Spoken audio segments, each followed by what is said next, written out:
ನಮಸ್ತೆ ವೀಕ್ಷಕರೇ, ಇವತ್ತು ನಾವು ಮಂಗಳೂರು ವೆಂಕಟರಮಣ ದೇವಸ್ಥಾನದಲ್ಲಿದ್ದೇವೆ. ಇವತ್ತು ಅಯೋಧ್ಯೆಗೆ ನಾವು ಇವತ್ತು ರಾತ್ರಿ ಟ್ರೈನಲ್ಲಿ ಹೋಗ್ತಾ ಇದ್ದೇವೆ. ಇಡೀ ಟ್ರೈನ್ ಇವತ್ತು ಬುಕ್ ಆಗಿದೆ. ಇಡೀ ಟ್ರೈನ್ನಲ್ಲಿ ಇವತ್ತು ನಾವು ಫುಡ್ ಎಲ್ಲ ತಯಾರು ಮಾಡಲಿಕ್ಕಿದ್ದೇವೆ. ನಾಳೆಯಿಂದ 2.5 ದಿವಸ ಹಿಡಿತದೆ ಇಲ್ಲಿಂದ ಅಯೋಧ್ಯೆ ಹೋಗಲಿಕ್ಕೆ. ಅದಕ್ಕೋಸ್ಕರ ನಾವು ಇಲ್ಲಿ ಫುಡ್ಡನ್ನು ಇಲ್ಲಿಂದ ರೆಡಿ ಮಾಡ್ಕೊಂಡು ತಗೊಂಡು ಹೋಗ್ತಾ ಇದ್ದೇವೆ. ಟ್ರೈನಲ್ಲಿ ಯಾವ ರೀತಿ ಅಡುಗೆ ಮಾಡ್ತೇವೆ, ಅದಕ್ಕೆಲ್ಲ ಯಾವ ರೀತಿ ರೆಡಿ ಆಗ್ತದೆ ಅಂತ ಕುತೂಹಲಕಾರಿಯಾದಂತಹ ಒಂದು ವಿಷಯವನ್ನು ನಾವು ಇಲ್ಲಿ ನಿಮಗೆ ತೋರಿಸ್ಕೊಡ್ಲಿಕ್ಕಿದ್ದೇವೆ. ಸುಮಾರು 50 kg ಬೇಳೆ ಹಿಟ್ಟನ್ನು ರೆಡಿ ಮಾಡಿದ್ದೇವೆ. ಒಂದು 3,500 ಕೊಟ್ಟಿಗೆ ಆಗ್ತದೆ. ನಾಳೆ ಬೆಳಿಗ್ಗೆ ಟಿಫನಿಗೆ ಅದನ್ನೇ ಕೊಡ್ತೇವೆ. ಅದರಲ್ಲಿ ಟ್ರೈನಲ್ಲಿ ಬೇಯಿಸಲಿಕ್ಕೆ ಬೇರೆ ಏನು ಯಾವುದೇ ವಿಧಾನ ಇಲ್ಲ. ಅದಕ್ಕೋಸ್ಕರ ಇಲ್ಲಿಂದ ಬೇಯಿಸಿ ತಗೊಂಡು ಹೋಗ್ತೇವೆ. ನೋಡಿ, ಇಲ್ಲಿ ಅವಲಕ್ಕಿ ಮಸಾಲ ಕೂಡ ರೆಡಿ ಇಟ್ಕೊಂಡಿದ್ದೇವೆ. ಈಗ ಇದನ್ನು ಸಾಂಬಾರಿಗೆ ಹುರ್ಕೊಳ್ತಾ ಇದ್ದೇವೆ. ಟ್ರೈನಲ್ಲಿ ಸಾಂಬಾರು ಮಾಡಲಿಕ್ಕೆ, ರಸಮ್ ಮಾಡಲಿಕ್ಕೆ ಎಲ್ಲ ಹುರಿದು ಅದನ್ನು ಪುಡಿ ಮಾಡಿ ತಗೊಂಡು ಹೋಗ್ತೇವೆ. ಯಾಕಂದರೆ ಟ್ರೈನ್ ಒಳಗಡೆ ನಿಮಗೆ ಅದನ್ನು ರುಬ್ಬಲಿಕ್ಕೆ ವ್ಯವಸ್ಥೆ ಇರೋದಿಲ್ಲ. ಹಾಗಾಗಿ ಅದನ್ನು ಇಲ್ಲೇ ಚೆನ್ನಾಗಿ ಪುಡಿ ಮಾಡಿ ಇಟ್ಕೊಂಡಿರ್ತೇವೆ. ಟ್ರೈನಲ್ಲಿ ಯಾವುದೆಲ್ಲ ವ್ಯವಸ್ಥೆ ಬೇಕು, ಯಾವುದು ವ್ಯವಸ್ಥೆ ಇಲ್ಲ ಅಂತೇಳಿ ನಾವು ಮೊದಲೇ ನೋಡಿಕೊಂಡು ಅದಕ್ಕೆ ಬೇಕಾದ ವ್ಯವಸ್ಥೆ ಮಾಡ್ಕೊಳ್ತೇವೆ. ನೋಡಿ, ಇಲ್ಲಿ ಪುಳಿಯೋಗರೆ ಗೊಜ್ಜು ಮಾಡಿ ಇಟ್ಕೊಂಡಿದ್ದೇವೆ. ಆಮೇಲೆ ಉಪ್ಪಿಟ್ಟು ಮಾಡಲಿಕ್ಕೋಸ್ಕರ ರವೆ ಹುರಿದು ಇಟ್ಕೊಂಡಿದ್ದೇವೆ. ಒಟ್ಟಿಗೆ ಕೂಡ ರೆಡಿಯಾಗಿದೆ. ನೋಡಿ, ಇಲ್ಲಿ ಬಾಕ್ಸಲ್ಲಿ ಬೇಯಿಸಿ ರೆಡಿ ಮಾಡಿ ಇಟ್ಕೊಂಡಿದ್ದೇವೆ. ಹಾಗೆ ಕಾರ್ಕಳ ಕೇಕ್ ಅಂತ ಒಂದು ಮಾಡ್ತಾರಲ್ಲ, ಅದನ್ನು ಕೂಡ ಮಾಡಿ ಆ ಡ್ರಮ್ಮಿಗೆ ಹಾಕಿ ಅದನ್ನು ರೆಡಿ ಮಾಡ್ಕೊಂಡಿದ್ದೇವೆ. ಕೊಟ್ಟಿಗೆಯನ್ನು ಲೆಕ್ಕ ಮಾಡಿ ಒಂದೊಂದು ಬೋಗಿಗೆ ಎಷ್ಟು ಬೇಕು ಅಂತೇಳಿ ಅದನ್ನು ಒಂದೊಂದು ಬಾಕ್ಸ್ನಲ್ಲಿ ಹಾಕಿ ಲೆಕ್ಕ ಪ್ರಕಾರ ಅದನ್ನು ತುಂಬಿಸ್ತಾ ಇದ್ದಾರೆ. ಕೊಟ್ಟಿಗೆ ಕೂಡ ಆಗ್ತಾ ಬಂತು ನಮ್ಮದೀಗ. ಇನ್ನೇನಿದ್ದರೂ ಟ್ರೈನಿಗೆ ಹೊರಡುವಂತಹ ಸಮಯ. ಇನ್ನು ರೈಲ್ವೆ ಸ್ಟೇಷನ್ಗೆ ಇದನ್ನೆಲ್ಲ ಲೋಡಿ ಮಾಡಿ ಹೋಗ್ತೇವೆ.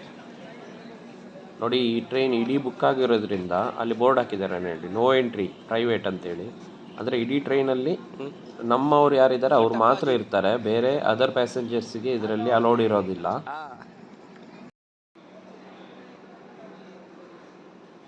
ಈಗಾಗಲೇ ಟ್ರೈನ್ ಪ್ಲ್ಯಾಟ್ಫಾರ್ಮಿಗೆ ಬಂದು ನಿಂತಿದೆ. ಸುಮಾರು 40 ನಿಮಿಷ ನಿಲ್ತದೆ, ಅದಕ್ಕಿಂತ ಜಾಸ್ತಿ ನಿಲ್ಲಿಸಲಿಕ್ಕಿಲ್ಲ. ಅದಕ್ಕೋಸ್ಕರ ನಾವು ಅರ್ಜೆಂಟಾಗಿ ಈಗ ಐಟಮ್ಸ್ ಎಲ್ಲ ರೆಡಿ ಇದೆ, ಅದನ್ನೆಲ್ಲ ಲೋಡ್ ಮಾಡ್ಕೊಳ್ಬೇಕು. ಒಂದು 40ಕ್ಕಿಂತ ಹೆಚ್ಚು ಜನ ಸ್ವಯಂ ಸೇವಕರು ಇದ್ದಾರೆ. ಅವರ ಜೊತೆ ನಾವು ಕೂಡ ಕೈ ಜೋಡಿಸ್ತಾ ಇದ್ದೇವೆ. ಈಗ ನಮಗೆ ಪ್ಯಾಂಟ್ರಿ ಅಂತ ಇರ್ತದೆ, ಅಂದರೆ ಅಡಿಗೆ ಮಾಡುವಂತಹ ಒಂದು ಕೋಚ್ ಇರ್ತದೆ ಸಪ್ರೇಟಾಗಿ. ಅದಕ್ಕೆ ಈಗ ಈ ಐಟಮ್ಸ್ ಎಲ್ಲ ನಾವು ತುಂಬಿಕೊಳ್ಬೇಕು. ನೋಡಿ, ಇಲ್ಲೆಲ್ಲ ಪಾತ್ರೆ ಎಲ್ಲ ರೆಡಿಯಾಗಿದೆ. ಇಲ್ಲಿ ನಮ್ಮ ಪ್ಯಾಂಟ್ರಿ. ಇಲ್ಲಿ ನೋಡಿ ಒಂದು ಬಾಯ್ಲರ್ ಇದೆ. ಆಮೇಲೆ ಇಲ್ಲಿ 2 ಸ್ಟೋರೇಜ್ ಇದೆ. ಇಲ್ಲಿ ಕೂಡ ಸ್ಟೋರೇಜ್ ಇದೆ ಈ ಥರ. ಆನಂತರ ಇಲ್ಲಿ ನೋಡಿ ಈ ಕಾಯಿಲ್ಗಳಿವೆ. ಇದರಲ್ಲಿ ಈ ಕಾಯಿಲ್ ಬಿಸಿ ಆಗಿಬಿಟ್ಟು ಇದರಲ್ಲಿ ಐಟಮ್ಸ್ ಎಲ್ಲ ರೆಡಿ ಆಗುತ್ತೆ. ಇದೊಂದು ಸಿಂಕ್ ಇದೆ, ಇದು ಹೀಟರು. ಇವಾಗ ಕೊಟ್ಟಿಲ್ಲ ಕನೆಕ್ಷನ್, ಕೊಟ್ಟರೆ ಇದು ಆನ್ ಆಗಿ ಇದರಲ್ಲಿ ಬಿಸಿನೀರು ಬರುತ್ತೆ. ಇದು ಫ್ರಿಡ್ಜ್ ಇದೆ ನೋಡಿ, ಇದು ಡೀಪ್ ಫ್ರೀಝರು. ಇದು ಕೂಡ ಫ್ರಿಡ್ಜು. ಇದು ಬಾಟಲ್ ಕೂಲರು. ಆಮೇಲೆ ಇಲ್ಲೊಂದು ಫ್ರಿಡ್ಜ್ ಇದೆ. ನೋಡಿ ಕಾಯಿಲು. ಇದನ್ನು ನಾವು ಸ್ವಲ್ಪ ಜುಗಾಡು ಮಾಡಿದ್ದೀವಿ. ಅವ್ರದ್ದು 2 ಕಾಯಿಲ್ ಬರುತ್ತೆ, ನಾವು ಎಕ್ಸ್ಟ್ರಾ 2 ಹಾಕ್ಕೊಂಡಿದ್ದೀವಿ. ಅಂದರೆ 1300 ಜನ ಇರೋದ್ರಿಂದ ಸಾಕಾಗಲ್ಲ ಅಂಥೇಳಿ ಜಾಸ್ತಿ ಮಾಡ್ಕೊಂಡಿದ್ದೀವಿ. ಇಲ್ಲಿ ಕೂಡ ಸ್ಟೋರೇಜ್ ಸ್ಪೇಸ್ ಇದೆ. ಇಲ್ಲಿ ವರ್ಕ್ ಟೇಬಲ್ ಇದೆ. ಇಲ್ಲಿ ಓವನ್ ಇದೆ. ಇದು ಹೀಟರು ಕಮ್ ಓವನ್. ನೋಡಿ, ಇದರಲ್ಲೆಲ್ಲ ಬೇಕ್ ಮಾಡ್ಬೋದು.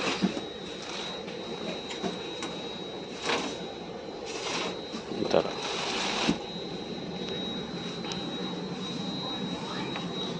ಇದಕ್ಕೆಲ್ಲ ಫೈರ್ ಅಲಾರ್ಮ್ ಸಿಸ್ಟಮ್ಸ್ ಇರುತ್ತೆ.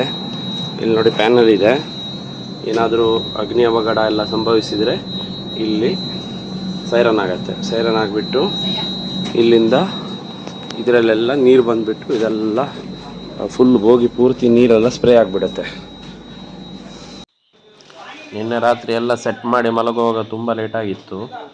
ಈಗ ಬೆಳಗ್ಗೆ ಟಿಫನಿಗೆ ರೆಡಿ ಮಾಡ್ಕೊಳ್ತಾ ಇದ್ದೇವೆ. ದೊಡ್ಡ ಪಾತ್ರೆ ಇಟ್ಟಿದ್ದೇವೆ, ಆದರೆ ಬಿಸಿ ಆಗೋದು ಕಾಣ್ತಾ ಇಲ್ಲ.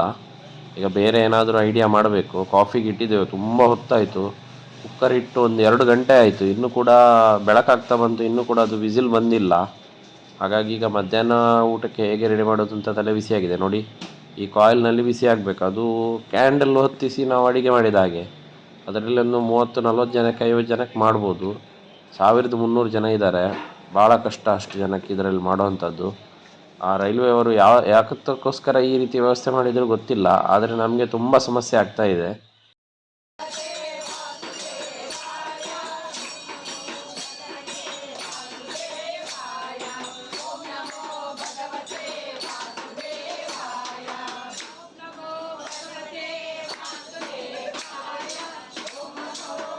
ಅಂತೂ ಹೇಗಾದರೂ ಮಾಡಿ ಬೆಳಗಿನ ಉಪಹಾರಕ್ಕೆ ರೆಡಿ ಮಾಡಿದೆವು.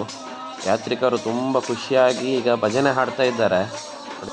ಈಗ ಮಧ್ಯಾಹ್ನಕ್ಕೆ ನಾವು ಒಂದು ಐಡಿಯಾ ಮಾಡಿದ್ದೇವೆ, ಇನ್ನು ಈ ರೀತಿ ಮಾಡಿದರೆ ಆಗೋದಿಲ್ಲ ಅಂತೇಳಿ 2 ಎಮರ್ಷನ್ ಕಾಯಿಲ್ ತರಿಸಿ ನೋಡಿ ಈ ರೀತಿ ಫಾಸ್ಟಾಗಿ ನೀರು ಬಿಸಿ ಆಗುವ ಹಾಗೆ ಮಾಡ್ತಾ ಇದ್ದೇವೆ. ಏನಾದರೂ ಮಾಡಿ ಇಷ್ಟು ಜನಕ್ಕೆ ಈಗ ರೆಡಿ ಮಾಡಬೇಕು. ಮಧ್ಯಾಹ್ನದ ಊಟ IRCTCಯಿಂದ ಬರ್ತದೆ, ಸಂಜೆಗೆ ನಾವು ಈಗ ರೆಡಿ ಮಾಡ್ತಾ ಇದ್ದೇವೆ. ಸಂಜೆ ಟಿಫನಿಗೆ ಬೆಳಗ್ಗಿಂದಲೇ ಸ್ಟಾರ್ಟ್ ಮಾಡಿದ್ದೇವೆ. ನೋಡಿ ಇಷ್ಟು ದೊಡ್ಡ ಪಾತ್ರೆಯಲ್ಲಿ ಪಾವ್ ಭಾಜಿ ರೆಡಿ ಆಗ್ತಾ ಇದೆ. ಅದು ನೋಡಿ ಈಗ ಫುಲ್ ಇದೆ, ರೈಲು ಅಲ್ಗಾಡುವಾಗ ಅದು ಹೊರಗಡೆ ಬೀಳ್ತದೆ. ಇಷ್ಟೊತ್ತು ಟ್ರೈನ್ ನಿಂತಿತ್ತು, ನೋಡಿ ಬಂತು ನೋಡಿ ಎಣ್ಣೆ ಪಸೆಗೆ ಈಗ ಬೆಂಕಿ ಹಿಡಿತಾ ಉಂಟು. ಅದನ್ನೀಗ ಆಫ್ ಮಾಡಿ ಅದನ್ನೆಲ್ಲ ತೆಗಿತಿದ್ದೇವೆ ಬೇರೆ ಪಾತ್ರೆಗೆ. ನಮಗೆ ಬೇರೆ ಉಪಾಯ ಇಲ್ಲ, ಅಂದರೆ ಹೇಗಾದರೂ ಮಾಡಿ ನಾವು ಇಷ್ಟು ಜನಕ್ಕೆ ಸರ್ವ್ ಮಾಡಲೇಬೇಕು. ನೋಡಿ ಇದು ಮಾರನೇ ದಿವಸ. ಈ ರೀತಿ ಮಾಡಲಿಕ್ಕೆ ಅಲೋ ಇಲ್ಲ ಅಂತ ಅನ್ನಿಸ್ತದೆ, ನಮ್ಗೆ ಗೊತ್ತಿಲ್ಲ. ಬಟ್ ನಾವು ಮಾಡ್ತಾ ಇದ್ದೇವೆ ಉಪ್ಪಿಟ್ಟಿಗೆ ಅಂತೇಳಿ ರೆಡಿ ಮಾಡ್ತಾ ಇದ್ದೇವೆ. ನೋಡಿ ನಿನ್ನೆ ಇಟ್ಟಂಥ ಪಾತ್ರೆಯಲ್ಲಿ ನೀರು ಇಟ್ಟಿದ್ದೇವೆ, ಆದರೆ ಅದು ಅಲುಗಾಡ್ತದೆ ಅಂತೇಳಿ ಅದರೊಳಗೆ ಒಂದು ಬಕೆಟಲ್ಲಿ ನೀರು ಹಾಕಿ ಅದನ್ನು ಕೂಡ ಇಟ್ಟಿದ್ದೇವೆ. ಈ ಟ್ರೈನ್ ಹೋಗುವ ಸ್ಪೀಡಿಗೆ ಇವತ್ತು ನಾವು ಗೋವಾ ದಾಟಿ ಆಗಿದೆ, ಡಬಲ್ ಟ್ರ್ಯಾಕ್ ಆದ್ದರಿಂದ ತುಂಬ ಸ್ಪೀಡಾಗಿ ಹೋಗ್ತಾ ಇದೆ. ಇದೆಲ್ಲ ಹಾರಿ ಹಾರಿ ಮೈ ಮೇಲೆ ಬೀಳ್ತಾ ಉಂಟು ಬಿಸಿ ನೀರು. ಅದಕ್ಕೋಸ್ಕರ ಅದರಲ್ಲಿ ಒಂದು ಬಕೆಟನ್ನು ಹಾಕಿಟ್ಟಿದ್ದೇವೆ. ಈ ಕಾಯಿಲ್ ನೋಡಿ, ಒಂದು ಕಾಯಿಲೆಲ್ಲ ನಿನ್ನೆ ಸುಟ್ಟು ಹಾಳಾಗಿತ್ತು, ಅದನ್ನು ಎಲ್ಲ ಚೇಂಜ್ ಮಾಡ್ತಾ ಇದ್ದೇನೆ ಈಗ. ಇದು ಈಗ ರೆಡಿಯಾದಂಥ ಉಪಹಾರವನ್ನು ಅವರವರ ಕೋಚಿಗೆ ಕಳಿಸ್ತಾ ಇದ್ದಾರೆ. ಸುಮಾರು 18 ಬೋಗಿ ಇದೆ. 18 ಬೋಗಿಗೆ ಇದನ್ನೆಲ್ಲ ಡಿಸ್ಟ್ರಿಬ್ಯೂಟ್ ಮಾಡ್ತಾ ಇದ್ದಾರೆ. ನೋಡಿ ಇದನ್ನೆಲ್ಲ ಪಾತ್ರೆಗಳಿಗೆ ತುಂಬಿಸ್ಕೊಂಡು ಎಲ್ಲರೂ ಒಂದೊಂದು ಬೋಗಿಗೆ 5-5 ಜನ ಸ್ವಯಂ ಸೇವಕರಿದ್ದಾರೆ, ಅವರೆಲ್ಲ ಅದನ್ನು ಪಾಸ್ ಮಾಡಿ ಅವರವರ ಬೋಗಿಗೆ ತಗೊಂಡು ಹೋಗ್ತಾ ಇದ್ದಾರೆ.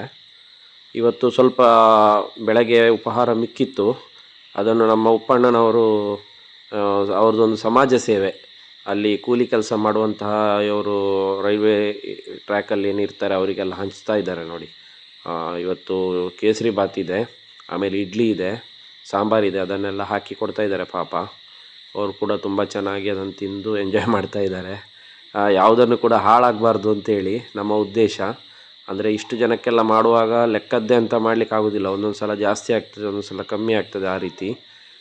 ಹಾಗೆ ಸ್ವಲ್ಪ ಉಳಿದಿರೋರನ್ನು ಅವರಿಗೆ ಹಂಚ್ತಾ ಇದ್ದೇವೆ. ಟ್ರೈನ್ ಈಗ ಕ್ರಾಸಿಂಗೋಸ್ಕರ ನಿಂತಿದೆ, ಹಾಗೆ ಅವರಿಗೆ ಕೊಡ್ತಾ ಇದ್ದೇವೆ.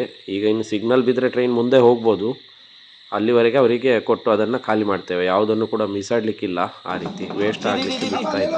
ಟ್ರೈನ್ ಸ್ಟಾರ್ಟ್ ಆಯ್ತು ಈಗ ಹೊರಡಲಿಕ್ಕೆ. ಇಷ್ಟು ನಮ್ಮ ರೈಲ್ವೆಯಲ್ಲಿ ಪ್ಯಾಂಟ್ರಿಯಲ್ಲಿ ಕಳೆದಂಥ ಕ್ಷಣಗಳು. ನಿಮಗೆ ವಿಡಿಯೋ ಇಷ್ಟ ಆದಲ್ಲಿ ಕಮೆಂಟ್ ಮಾಡಿ, ಶೇರ್ ಮಾಡಿ, ಸಬ್ಸ್ಕ್ರೈಬ್ ಮಾಡಿ. ವಂದನೆಗಳು.